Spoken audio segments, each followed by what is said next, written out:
インドより INEB 顧問のロカミトラさんがご挨拶をくださいます。ロカミトラさん、どうぞよろしくお願いいたします。So, first of all, I'm honored to be asked to say a few concluding words in place of Harsha Navaratna. I've been very fortunate to have visited beautiful Kyoto on several occasions. And although I could not be there with you today, I've enjoyed the webinar very much. I found it extremely instructive and inspiring. Japan's Buddhist history is pretty unique in the world. It's had many, many special developments. I know there are downs as well as the ups, but as I say, many very special developments. Although today, I understand there's a lot of soul seeking, soul searching among some Japanese about the state of Buddhism in their country. I think this webinar has shown us that how much life and creativity there is in Japanese Buddhism today.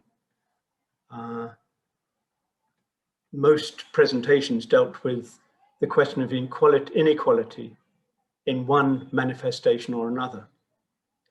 I live in India and I'm working with followers of Dr. Ambedkar, who under him converted to Buddhism, and they come from the most discriminated sections of Indian society.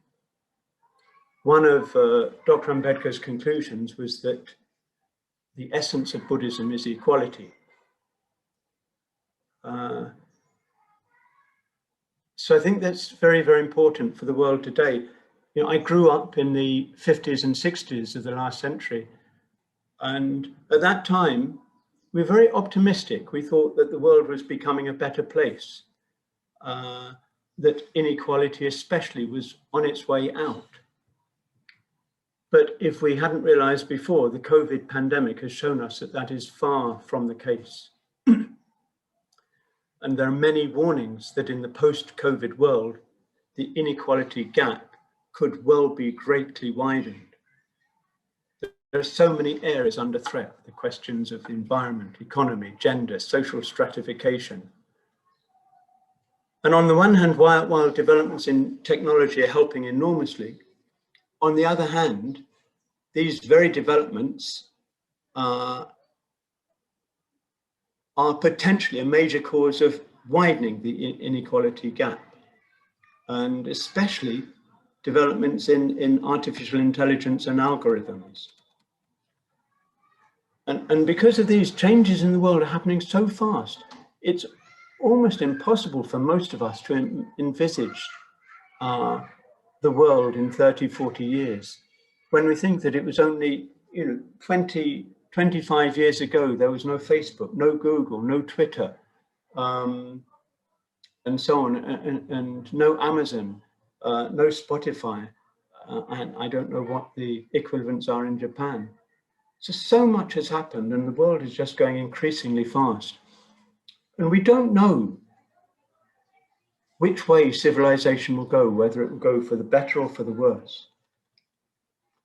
But Buddhist practice gives us the strength to rise to the challenges presented by difficulties. It makes us stronger. That's what the practice of the paramitas mean. But there's a sort of misunderstanding here, common misunderstanding. In the morning session, someone talked about the question of pessimism. Although as Buddhists we're dealing head on with suffering, the Buddhist path is not a pessimistic path. As Reverend Takamoto said, sharing, which is sort of the same as dana, the first paramita, sharing makes us happier than being selfish. This is the miracle of Buddhist practice. So I see socially engaged Buddhism as one of the brightest and most optimistic developments in the world today. We, as socially engaged Buddhists, have the confidence that somehow we will work with whatever difficulties we encounter. Somehow we will find a way forward. And from this webinar, it's very clear that Japanese engaged Buddhists have a very special contribution to make in this respect. it's been fascinating for me to hear how so many of you are bringing together a deep practice of the Buddha's teaching and engaging with local problems. How your practice of the Dharma manifests in social engagement. So I want to finish with a special request.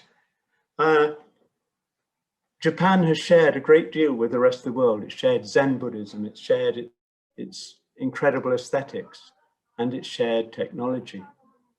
And I hope that likewise, you can share your experience of socially engaged Buddhism, of dealing with all the ugly manifestations of inequality, of using the Buddha's teaching to make the world a better place for all to live in. So thank you once again for inviting me to this very, very special webinar.